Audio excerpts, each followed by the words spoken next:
Hey everyone, welcome to ProPCS. I hope you all are doing good, staying safe and preparing well for your upcoming examinations as well. तो एक बार फिर आप सभी का स्वागत है ProPCS के इस नए वीडियो में।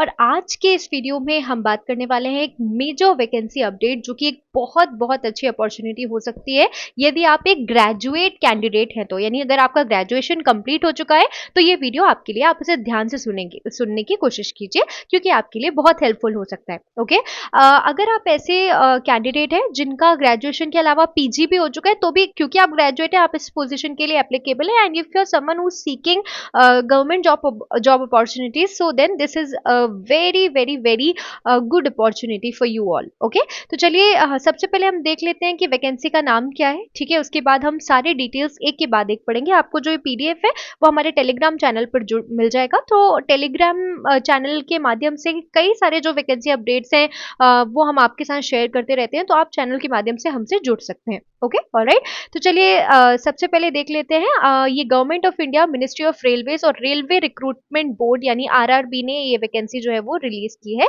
रेलवे रिक्रूटमेंट बोर्ड यानी आरआरबी। ओके, अगर आप इसका एडवर्टीजमेंट नंबर के बारे में बात करें तो देख सकते हैं, एडवर्टीजमेंट नंबर है CEN 42025। ओके, अब देखिए जैसे आप स्क्रॉल डाउन करेंगे, ये जो वैकेंसी का नाम है उसका नाम है सेक्शन कंट्रोलर। ओके, तो सेक्शन कंट्रोलर की जो वैकेंसी है वो रिलीज की है आरआरबी ने, रेलवे रिक्रूटमेंट बोर्ड ने।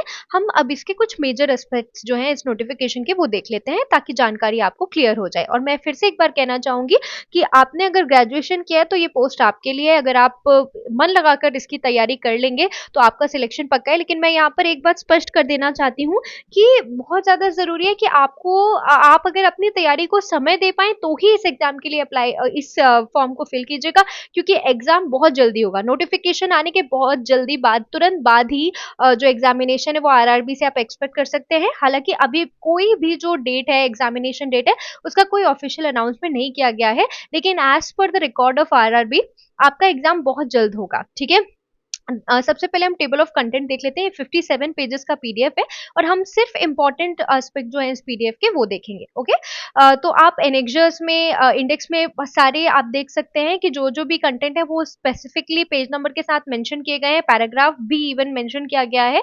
तो अगर कोई विशेष वस्तु है जिसके बारे में आप जानना चाहते हैं, या कोई एक ऐसी चीज है जो आपको बिल्कुल भी समझ नहीं आ रही वीडियो देखने के बाद भी, तो ये पीडीएफ आपको टेलीग्राम चैनल पर मिल जाएगा, ऑफिशियल वेबसाइट पे भी अवेलेबल है। तो आप इंडेक्स के थ्रू सीधे डायरेक्टली जो भी आपका कंसर्न है, जो भी आपका इशू है, जो भी आपको समझ में नहीं आ रहा, वो जानकारी आप प्राप्त कर सकते हैं। और उसके बाद लास्ट में कुछ एनेक्सर्स भी ऐड हैं, तो वो भी आप देख सकते हैं। ठीक है, सबसे पहले हम देख लेते हैं कि इसका जो स्टार्टिंग डेट है वो कब है। तो 15/9। ओके, तो opening of online submission of application is 15 September 2025। Okay, और अगर हम बात करते हैं लास्ट डेट की, तो लास्ट डेट है 14 अक्टूबर। मतलब आपको कुल मिला के 1 महीने तक का समय मिल रहा है। 15 सितंबर से ये प्रक्रिया शुरू हो चुकी है, आज 16 सितंबर है, और 14 अक्टूबर तक आप अप्लाई कर सकते हैं। अगर हम last date of fee payment देखें तो last date of fee payment है 16/10, ये भी याद रखेंगे आप। ठीक है, चलिए फिर मॉडिफिकेशन विंडो के बारे में जानकारी दी गई है कि करेक्शन अगर आप करना चाहते हैं मॉडिफिकेशन फी देके, तो 17 से लेके 26 अक्टूबर तक आप ऐसा कर सकते हैं। ठीक है, चलिए इसके अलावा अगर आप एक ऐसे कैंडिडेट हैं जिन्हें स्क्राइब की आवश्यकता पड़ेगी, तो आप 27 अक्टूबर से 31 अक्टूबर तक आपको बताना ये जरूरी है। ठीक है, चलिए अब हम आगे स्क्रॉल डाउन करते हैं। इंपॉर्टेंट डेट्स हमने देख ली हैं, अब हम देख लेते हैं डिटेल्स ऑफ वैकेंसी। तो जैसा कि आप यहाँ पर देख पा रहे हैं, 368 पोस्ट है। 368 post is a good number. ठीक है, अगर आप देखें जो वैकेंसी है वो है सेक्शन ऑफिसर की वैकेंसी, और टोटल 368 पोस्ट हैं, जो कि एक डिसेंट नंबर है, एक डिसेंट काउंट है वैकेंसीज का। और आप देख सकते हैं पोस्ट का नाम है सेक्शन कंट्रोलर।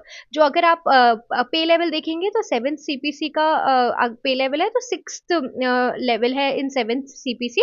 एंड आपका इनिशियल पे जो है वो 35,400 रहेगा। ये सिर्फ आपका बेस पे होगा, फिर इसमें आपका DA ऐड होगा, प्लस आपका इसमें HRA भी ऐड होगा, तो 65,000 प्लस आपकी सैलरी जाएगी। ठीक है, एक और इम्पॉर्टेंट विषय है यहाँ पर, एक और इम्पॉर्टेंट चीज है जो आपको देखने के लिए बहुत जरूरी है, that is the medical standard. आपका मेडिकल स्टैंडर्ड यहाँ पे A2 का होना चाहिए, और हम इसके बारे में बात करेंगे, तो आप प्लीज परेशान मत हो, वीडियो को ध्यान से अंत तक देखें।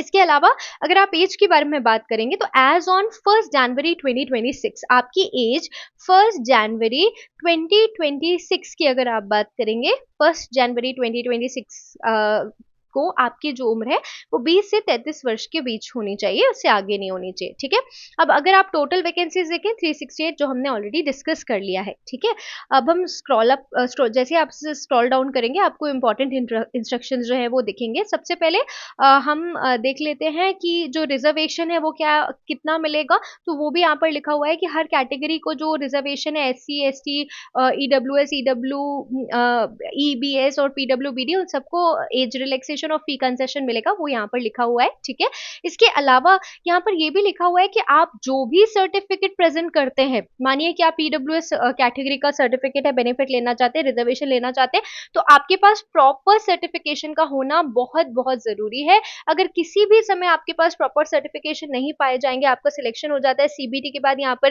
कंप्यूटर बेस्ड एप्टीट्यूड टेस्ट भी होगा, CBAT, और डॉक्यूमेंट वेरिफिकेशन भी होगा, तो प्लीज आप जिस भी कैटेगरी के अंडर रिजर्वेशन ले रहे हैं उसका पेपर वर्क आपका प्रॉपर होना बहुत ज्यादा जरूरी है इस वैकेंसी के लिए।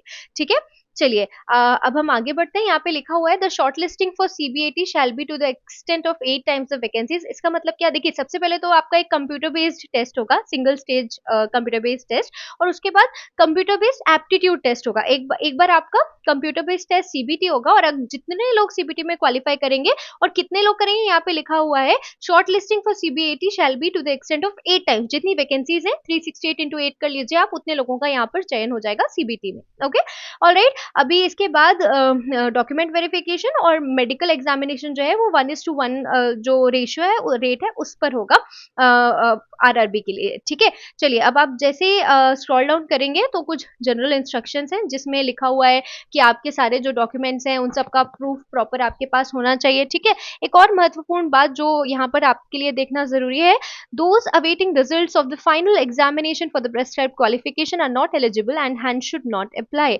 अगर आप ऐसे व्यक्ति हैं जो फाइनल ईयर में अपियरिंग है, ठीक है, तो आप एलिजिबल नहीं है। इसमें लिखा है awaiting result of the final examination, जो एग्जामिनेशन अगर आपके पास रिजल्ट नहीं है, रिजल्ट अवेटेड अगर आप कैंडिडेट हैं, तो आप एलिजिबल नहीं है, आपको अप्लाई नहीं करना है। इस बात को प्लीज ध्यान से समझने की कोशिश कीजिए। ठीक है, चलिए और स्क्रॉल डाउन करते हैं और इम्पोर्टेंट और जो महत्वपूर्ण चीजें हैं वो देख लेते हैं। अब यहाँ पे वैकेंसीज का डिटेल हम देख चुके हैं ऑलरेडी। एक और चीज जो हमारे लिए देखनी जरूरी है वो मेडिकल स्टैंडर्ड A2। अभी हमने बात की थी कि जो मेडिकल स्टैंडर्ड है वो A2 होना चाहिए। ठीक है, अब देखिए you candidate should be physically fit in all aspects all respects. इसका मतलब है आप फिजिकली फिट होने चाहिए। इसके अलावा अगर आप आई साइट के बारे में बात करें, if you are someone who wear glasses, या आप ग्लासेस अगर यूज करते हैं तो आप अप्लाई नहीं कर सकते। ओके, यहाँ पे देखिए आपका जो डिस्टेंट विजन है 6/9 6/9 विदाउट ग्लासेस होना चाहिए। नियर विजन का भी यहाँ पर आपको प्रॉपर क्राइटेरिया दिया हुआ है।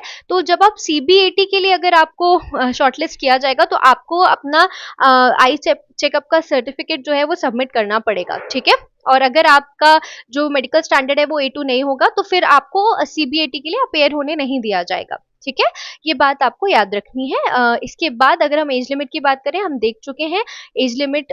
एक और इम्पॉर्टेंट अपडेट कि अपर एज लिमिट जो है वो अनरिजर्व्ड एंड EWS और OBC non creamy layer SC ST lower limit जो है वो हर कैटेगरी के लिए अगर आप देखें तो lower limit of date of birth not later than 1/1/2006 यहाँ पे लिखा हुआ है। आपकी एज 20 to 33 होनी चाहिए। ओके, अगर आपका अनरिजर्व्ड एंड EWS कैटेगरी है तो 1993 के बाद के पहले की आपकी बर्थ नहीं होनी चाहिए। इसके अलावा नॉन क्रीमिलियर 1990 और SC ST है तो 1988 से पहले की आपकी बर्थ नहीं होनी चाहिए। ठीक है, यहाँ पे एज रिलैक्सेशन के बारे में जानकारी दी गई है। अगर आप OBC नॉन क्रीमिलियर के तो 3 years, SC ST 5 years। तो आप देख सकते हैं हर कैटेगरी के कैंडिडेट्स जो हैं उनके लिए जो एज रिलैक्सेशन है उसका क्राइटेरिया यहाँ दिया हुआ है, आप इसे डिटेल में पढ़ सकते हैं। ठीक है, अब देखिए हम बात करते हैं एजुकेशनल क्वालिफिकेशन की, जो हमारे लिए बहुत ज्यादा महत्वपूर्ण है, ये आपको पता होना चाहिए। पेज नंबर 13 का आप देख रहे हैं 6 पर आप हम पढ़ रहे हैं, candidate should have requisite minimum educational qualification as indicated in the poll for the post in annexure A of the CN from recognized board university institute as on the closing date of online submission of application. Those awaiting results of the final examination of the prescribed minimum educational qualification should not apply. आपको आप graduate होने चाहिए. अभी हम lecture भी देख लेंगे, लेकिन अगर आपका रिजल्ट नहीं आया, मैं एक बार फिर रिपीट कर रही हूँ, तो आप नहीं अपेयर कर सकते. ठीक है. फीस देख लेते हैं. एग्जामिनेशन फीस कितनी है for all candidates except the fee concession category mentioned below at serial number 2. तो आपका जो फी है वो 500 है. Out of this fee of 500 an amount of 400 shall be refunded. मतलब आप 500 पे करोगे अगर आप सीबीटी में अपियर होते हो. ठीक है. और सीबीटी में अपियर आप होते हो तो 500 जो आप पे करोगे उसमें से 400 आपको रिफंड आ जाएगा. ठीक है. आगे बढ़ते हैं. For female transgenders ex serviceman आपका जो पेमेंट है, आप फी एप्लीकेशन फी 250 रुपीज है. ठीक है. And this fee of rupees 250 shall be refunded duly deducting bank charges as applicable on appearing in first stage. अब इसमें से कुछ बैंक चार्जेस हैं वो अलग हो जाएंगे और उसके बाद आपको जो ये अमाउंट जो आपने पे किया है वो आपको वापस मिल जाएगा. ठीक है. आपको रिफंड कर दिया जाएगा. ठीक है. Mode of fee payment online है, यहाँ पे आप देख सकते हैं. ठीक है. एक चीज ध्यान से देखिए, online fee payment through internet banking, debit card, credit card और UPI will be accepted. Okay. चलिए अब हम आगे बढ़ते हैं. क्लोजिंग डेट हम देख ही चुके हैं. एक और चीज हमने यहाँ पे देखा, ईडब्ल्यूएस के अलावा ईबीएससी कैटेगरी भी है यहाँ पर, that is economically backward class. ठीक है. तो इफ यू आर समवन जिनका जो एनुअल फैमिली इनकम है, अगर आप अनरिजर्व कैटेगरी के हैं और आपका जो एनुअल फैमिली इनकम है वो 50,000 से कम है, तो आप ईबीसी कैटेगरी में आएंगे. इस बात को जरा ध्यान से समझ लें. ठीक है. हमने अभी सीबीटी का रिफंड देख लिया है कि अगर आप एग्जाम देने जाओगे तो रिफंड होगा, एग्जाम देने नहीं जाओगे तो रिफंड नहीं होगा. ये बात आपको ध्यान से समझ लेनी है. और कुछ बैंक चार्जेस जो है वो डिडक्ट होने के बाद जो है वो आपको वापस से जो फी है वो रिफंड की जाएगी. ये बात आप ध्यान से देख लें. ठीक है. ऑलराइट. अब हम कुछ डिसेबिलिटी के बारे में देख लेते हैं. इन्होंने क्राइटेरिया दिया है. पर्सन्स विद बेंचमार्क डिसेबिलिटी पीडब्ल्यूबीडी, द सुटेबिलिटी और otherwise of a post of पीडब्ल्यूबीडी has been indicated against each post under the column suitability for persons with benchmark disability with details of sub disabilities in post parameter table annexure A. अभी हम annexure A देखेंगे. और यहाँ पर हर एक जो disability है, जैसे वीआई है, एचआईएलडी, एमडी, इन सबको प्रॉपर डिफाइन किया हुआ है कि प्रॉपर इसकी डेफिनेशन दी गई है. अगर आप उस क्राइटेरिया में आते हैं तो आप एलिजिबल होंगे. ठीक है. फिर यहाँ पे आप देख सकते हैं प्रॉपर डेफिनेशन दी गई है. इन डेफिनेशंस को बहुत अच्छे से पढ़ लें अगर आप पीडब्ल्यूबीडी कैंडिडेट हैं तो. ठीक है. फिर हम स्क्रॉल डाउन करेंगे. अब हम एनेक्शर देख लेते हैं, वो भी हमारे लिए जरूरी है. एक और चीज, आपकी जो रिक्रूटमेंट प्रोसेस है ये भी जान लीजिए, ये महत्वपूर्ण है. तो सिंगल ऑनलाइन एप्लीकेशन आपको सबमिट करना है. सिंगल सीबीटी टेस्ट होगा. आप जब अगर जो लोग भी 8 टाइम्स जो कैंडिडेट है, 8 टाइम्स पोस्ट कैंडिडेट्स को है, उन्हें शॉर्टलिस्ट किया जाएगा सीबीएटी के लिए. उसके बाद 1:1 के रेशियो में डॉक्यूमेंट वेरिफिकेशन और मेडिकल एग्जामिनेशन के लिए आपको कॉल आउट किया जाएगा. ये आपका सिलेक्शन प्रोसेस रहेगा. ठीक है. जो आपका सीबीटी टेस्ट होगा, प्लीज ये मेजर इंपॉर्टेंट इंफॉर्मेशन है, ये आपके लिए जाननी जरूरी है. आपका total duration 120 minutes, that is 2 hours. ठीक है. 2 आवर्स रहेगा. आपका पेपर 2 घंटे का होगा. टोटल जो क्वेश्चन होंगे वो कितने होंगे? 100 क्वेश्चन. इस बात का ध्यान रखें. 120 minutes, 100 question. There will be negative marking and 1/3 marks shall be deducted for each wrong answer. And normalisation will be done for CBT held in multiple shift. अगर अलग अलग शिफ्ट में पेपर होता है तो नॉर्मलाइजेशन जो है वो किया जाएगा. ठीक है. अब हम सिलेबस देख लेते हैं. देखिए, सबसे पहले तो आप ग्रेजुएट होने चाहिए और अब हम सिलेबस देख लेते हैं. इसको ध्यान से समझिए, क्योंकि अगर आप ग्रेजुएट हैं तो हो सकता है कि आप आप जो है वो अच्छे से इस एग्जाम को क्लियर कर लें. इसके लिए सबसे ज्यादा जरूरी है आपका सिलेबस को ध्यान पूर्वक अप्लाई करने से पहले पढ़ना. देखिए, मेरी आपसे रिक्वेस्ट है, यदि आप किसी भी परीक्षा के लिए फॉर्म अप्लाई करते हैं, सबसे पहले सिलेबस पढ़ के देखिए. अगर आपको लगता है कि जो सिलेबस का पार्ट है वो आप कवर कर लेंगे, आप इजिली उसके लिए प्रिपरेशन कर सकते हैं, मेहनत कर सकते हैं, तो आप बिल्कुल अप्लाई कीजिए. ठीक है. तो एनालिटिकल एंड मैथमेटिकल कैपेबिलिटी आप देखें. मैथ्स, इसमें मैथ्स का सिलेबस दिया हुआ है. Number system, ratio, proportion, average, percentage, profit, loss and discount, time, speed, distance, power and work, algebra, linear equation, arithmetic progression, LCM, HCF, geometry, area and volume, probability and statistics. और ये देख लीजिए, probability, statistics both only basic level आपसे पूछा जाएगा.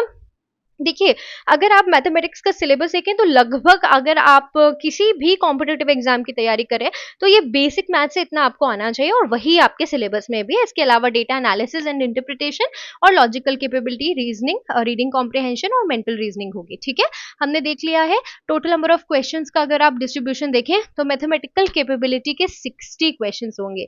Logical capability अगर आप देखें 20 questions, mental reasoning 20 and 60 plus 20 plus 20 40, that is 40 plus 60 total 100 questions. ठीक है, इस बात को ध्यान से समझ लें और सिलेबस फिर से एक बार पढ़ लें। उसके बाद आपका CBAT computer based aptitude test होगा। अगर आपने सीबीटी क्लियर कर लिया, ठीक है, और लिखा हुआ है कि आपको विजन सर्टिफिकेट जो फॉर्मेट अटैच किया हुआ है एनेक्सर 6 में उसको सीबीएटी के टाइम पे प्रेजेंट करना पड़ेगा, उस तभी आपको सीबीएटी के लिए अपेयर करने दिया जाएगा। ठीक है, इसके बाद डॉक्यूमेंट वेरिफिकेशन होगा और उसके बाद जो है डॉक्यूमेंट वेरिफिकेशन के बाद मेडिकल एग्जामिनेशन होगा। ठीक है, और उसके बाद आपकी जो ज्वाइनिंग है वो हो जाएगी। अब याद रखिए एप्लीकेशन भरते समय आपकी फोटो लाइव कैप्चर होगी। ठीक है, इसके बाद कुछ इंस्ट्रक्शंस दिए हैं कि आपको एप्लीकेशन फॉर्म जो है वो फिल कैसे करना है। तो यदि आपको उसमें कोई दिक्कत आती है तो प्लीज आप मुझे बताइए, मैं कमेंट्स के माध्यम से, कि आप चाहते हैं कि मैं आपको एग्जाम फॉर्म कैसे फिल करना है, एप्लीकेशन फॉर्म कैसे फिल करना है वो बताऊं। तो एक सेपरेट वीडियो में मैं आपको स्टेप बाय स्टेप पूरी प्रोसेस समझा दूंगी। ठीक है, चलिए हम एक मेजर चीज देख लेते हैं, एनेक्सर 1 जो हमारे लिए बहुत महत्वपूर्ण है। यहाँ देखिए एनेक्सर ए। ठीक है, तो यहाँ पर आप देख सकते हैं पीडब्ल्यूबीडी सुटेबिलिटी भी आपको लिखा हुआ है। ठीक है, तो वीआई के लिए यहाँ नो लिखा है, एचआई के लिए no, locomotor disability OA OL, OD no and MD no. ठीक है, and if you talk about the minimum educational qualification तो वो है graduate degree from recognised university और इट्स इक्विवेलेंट। तो आप देख लीजिए 120 मिनट्स का आपका टेस्ट है, दैट इज 2 आवर्स। ठीक है, आपसे अगर आप देखें तो आपसे 100 क्वेश्चंस जो हैं वो पूछे जाएंगे और 100 क्वेश्चंस में से 60 आपने देखा है कि आपकी मैथमेटिकल जो मैथमेटिकल एबिलिटी है उस पर आपका जो कैलकुलेशंस हैं या आपके मैथ्स रिलेटेड जो रीजनिंग के क्वेश्चंस हो सकते हैं, ठीक है, उन पर बेस्ड टोटल आपके 60 क्वेश्चंस होंगे। ठीक है, तो मैथमेटिक्स सब्जेक्ट और मैथमेटिक्स एंड रीजनिंग एक बहुत इंपॉर्टेंट कंपोनेंट है इस एग्जामिनेशन का। तो अगर आपका मैथमेटिक्स एंड रीजनिंग स्ट्रांग है तो आप डेफिनेटली इस पोस्ट के लिए अप्लाई कर सकते हैं। ठीक है, इसके अलावा और जो डिस्ट्रीब्यूशन है वो दिया गया है, जोन वाइज डिस्ट्रीब्यूशन दिया गया है, तो वो डिस्ट्रीब्यूशन भी आप अप्लाई करने के पहले पढ़ लें। ठीक है, इसके साथ साथ कास्ट सर्टिफिकेट एससी एसटी का भी इन्होंने जो फॉर्म है वो दिया हुआ है और कई सारे एनेक्सर्स जो है वो यहाँ पे आपको लास्ट में देखने के लिए मिलेंगे। ठीक है, तो हमने कोशिश की है कि most of the important aspects हैं जो आपके इस नोटिफिकेशन के वो हम डिस्कस कर पाए। ठीक है, इसके अलावा यदि आपको किसी स्पेसिफिक विषय के बारे में जानकारी चाहिए, अगर आप नहीं समझ पा रहे हैं कुछ, तो प्लीज आप कमेंट्स के माध्यम से बताएं। ठीक है, इसके अलावा आप हमारे चैनल पे सफलता सीरीज देख सकते हैं। अगर आप एमपी पुलिस की जो अभी लेटेस्ट वैकेंसी है उसकी तैयारी कर रहे हैं तो भी आपके लिए सफलता सीरीज जो है जिसमें हम एमपी जीके को तैयार करें in the form of MCQs, तो आप वो सीरीज देख सकते हैं, उस सीरीज को फॉलो कर सकते हैं। फ्री ऑफ कॉस्ट आपको वो हमारे चैनल पे देखने के लिए मिलेगी और वो आपकी तैयारी में पूरा पूरा योगदान देगी आपको। ठीक है, तो चलिए मिलते हैं अगले वीडियो में, तब तक के लिए आगे बढ़ते रहिए, मुस्कुराते रहिए और नकारात्मकता से दूर रहिए और ऐसे ही अपडेट्स के लिए चैनल को लाइक शेयर और सब्सक्राइब करना ना भूलें। मिलते हैं अगले वीडियो में, तब तक के लिए नमस्कार।